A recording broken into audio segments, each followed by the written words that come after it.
Welcome to Finding Hope, The End to Suffering. Hosted by psychologist, author, and co-founder of the Colorado Institute for Conflict Resolution and Creative Leadership, Dr. Barry Weinhold, with national radio host, award-winning producer, and inspirational speaker, Patricia Raskin. We're back with Eric Watson, who is going to tell us about how he found hope by putting an end to his own suffering. And I'll let Eric tell his story. And we'll start by asking the first question we ask all our guests. What can you tell us about the suffering you had earlier in your life, perhaps, that you had to overcome to be where you are today? So start wherever you want to, but go back into your childhood if you can, and whatever you're aware of that caused you suffering, and how you began to understand that, began to find a way then, after you understood it, to work your way through it. Yeah, it's a big question, and one that I don't know can be simply answered, because there was probably many factors to consider that really played into the majority of suffering. But I guess what I can say is a very early age. So my parents split up when I was 7, and in general, there was a lot of conflict at home. And so I guess the best way I could explain it is there wasn't a whole lot of emotional availability, and just not a lot of guidance. But as I say that, I also want to say that I don't know that that was anybody's fault, and I don't know that that was one's responsibility. And so I'm not saying that. That's not what I'm saying at all. But given that fact, there was just a lot of things that I didn't learn about how to be a human in the world. Social skills was one of them. I did not have those skills. They were probably underdeveloped. And so it was difficult for me to make friends. I was quite lonely a lot of the time. And then probably what made it even worse is that I didn't even know why I was suffering. So I've always thought of true suffering as pain without grace, if you will. Right? Interesting concept, because I often talk about grace and how important grace is, and something I really want. Interesting. Because I think if you know better, we can have pain, and it can teach us. And it can mean something, and almost be melancholic in a way. This is paying off, and this is worth it, or there's some context to it. As a young kid, I had none of that. I had no context. I didn't know what it meant to suffer or not suffer, and so I was quite a lost child, if you will.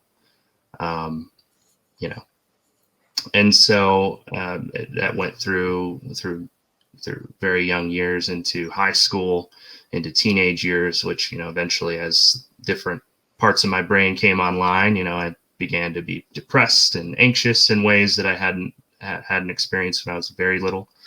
And suicidal thoughts, like you had mentioned, Barry, of just feeling back to that this pain without grace thing. I didn't see any kind of way out to the pain I was experiencing, because I didn't know better.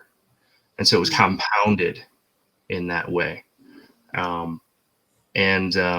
Although that's not all, I think growing up, I had learned what it meant to be compassionate, and I had some of those values in me. And, my dad was very sensitive to that. And, when I did see my mom, after they divorced, I wasn't able to see her, but every other weekend. And so, and she was mentally ill. She was in hospitals. I had witnessed her hurt herself at times when I was very little, which was very confusing to see, where it left me quite frozen. So all distress, and into, as I got older, life doesn't get easier. Your problems become more complex as you get older, and so if I'm not growing and learning these skills, it got to a point where it became pretty intolerable. I remember, so I think you shared earlier that I had some history of addiction. I do. It's part of why I do what I do now. And I felt really good when I used drugs in a way that I did not know was accessible to me. And so you can imagine how vulnerable I was at that time. I think it's our nature to want to feel relief. It's not our nature to tolerate pain for very long. Mm-hmm. And so I was just wired for it. Yeah. I've got a question, Eric. You talked a lot about how you felt depressed and you felt pain and you felt lonely. So when you work with clients now, do you really help them kind of see the connection of support and how early support, even if it's not from family, but early Mhm. real support makes such a huge difference? So that is an intervention. Absolutely. And what I would add to that is I think that that's relevant when it comes to client shame.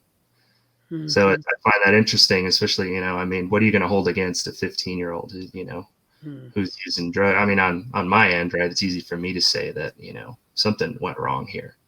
However, they take all the responsibility for it, and in a way that's so toxic. And I guess pointing out the needs for that support, or what the needs for, necessarily like healthy development looks like, helps break that shame cycle. If Right, they can come to a right, place. because they don't know what it is, right? They don't know what healthy is. They only know what they had. Right. Yeah. How do Yeah. you know what you don't know? Right.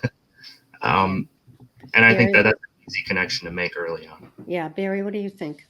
Yeah, I think that that connection is what is so important, particularly in teen years. And if you didn't get the preparation for that earlier on, it makes it even more difficult. But I mean, with COVID now, a lot of teens have lost connection with their peers at school. They're homeschooled or they're virtual schooled, and so connection is the lack of connection is the disease of our time right now, I'm afraid, and it does cause a lot more suffering than. And if you can find a way to help people reconnect with their friends and their family and others, then you have it's the first step in getting things right. Mm-hmm. Mhm.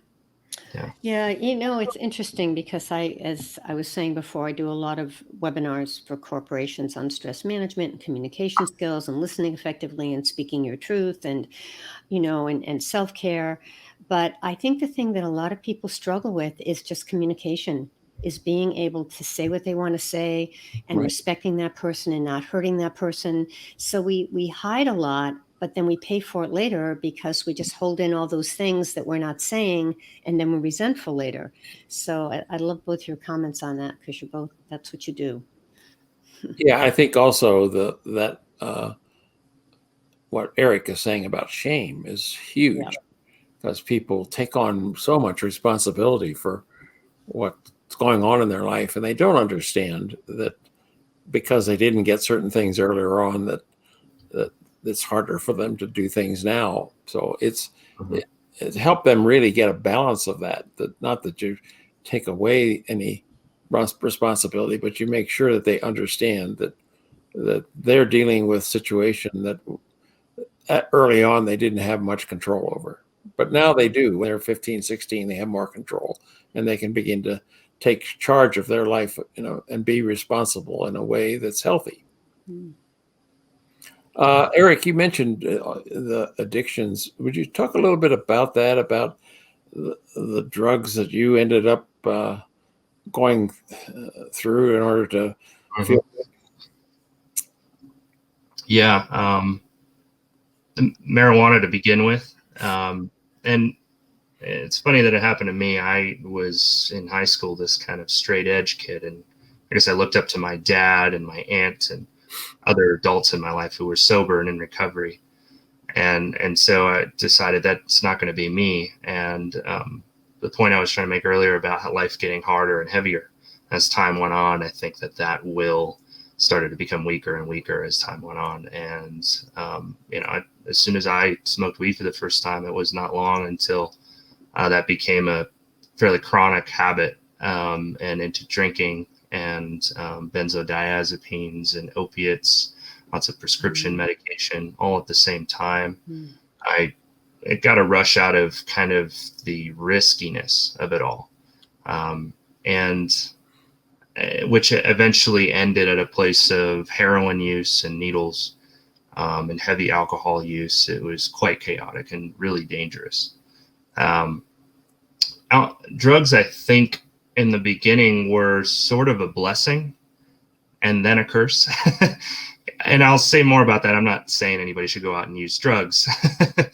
I'm just saying that I think it opened me up to what I was really looking for. So when I was using, it was a lot easier for me to connect. When I was drinking, it just taught me something. This light bulb went out. That's what I'm looking for. And obviously that was short-lived. It was this huge blessing because all of a sudden I have friends everywhere I went, and I've discovered that I was funny, and I had places to go and people to see. And that slowly dwindled, and I was becoming more and more conservative with who I spent time with, because I wanted them to be using at the same level. They needed to keep up with me, but I was alone. I got to a point where I was simply using alone and quite miserable and suicidal, more than I'd ever been in my life. Really low place, into which I had driven my car into a tree going about 65 miles an hour without a seatbelt, under the influence of many different substances. And a lot of it was substance induced, but certainly acting on a chronic SI that I had been carrying around for a long time. Was that a turning point for you, Eric, when you did that? I mean, was that like the aha moment, or no? It was the beginning of it. When that moment happened, I had landed myself into my first treatment program, which had at least shed a light on where I was, because I was still that lost child from back in the day, with only a glimpse at maybe what I would like my life to look like. And so, however, it was, kind of the guardians of the threshold, if you will. I know Barry will get that reference, of knowing better, however, not having the courage yet to step through, which ended up, taking another year. I had been trying to basically prove one way or the other and find out, am I really addicted? Am I really on a path to nowhere? I mean, I felt pretty sure that was the case, but it was quite a desperate thing for me to hold on to, because it was the only thing of pleasure I'd ever really remembered experiencing in my life, and so it was a difficult thing to let go of. However, I had, I think, over that period of years, had done enough experiments to know better. And the turning point for me was an intention to discontinue the use of heroin. That one had really messed with me. And when that didn't happen, I guess the sense of pride that I had just couldn't live anymore in that space. I knew that this was bigger than me, and that even the most committed person, it was going to take more for me to get over this hump. Yeah, that's a big one to get over. Yeah, Barry, let's segue, and then when we come back in our next episode, this is a great place for Eric to start talking about, once he hit rock bottom, how he started to say, I have to end this. I have to end this suffering and find hope and change my life. Yeah, that should be the theme of our next episode. All right, absolutely. All right, everybody, don't go anywhere. I mean, Barry and I will certainly be back with you next week, and we're going to continue talking to Eric about ending suffering and finding hope in his own experience. This episode was brought to you by the Colorado Institute for Conflict Resolution and Creative Leadership. Find out more about these resources at weinholds.org. Dr. Weinhold is the author or co-author of 75 books on psychology, including his latest book, Get Real: The Hazards of Living Out of Your False Self, available on Amazon, Barnes & Noble, and more. Patricia Raskin is the host of the nationally recognized program, The Patricia Raskin Positive Living Show, and is currently heard on voiceamerica.com, Apple Podcasts, Spotify, and more. New episodes of Finding Hope, The End to Suffering can be found every Wednesday. If you like the show, please leave a review and give us a rating.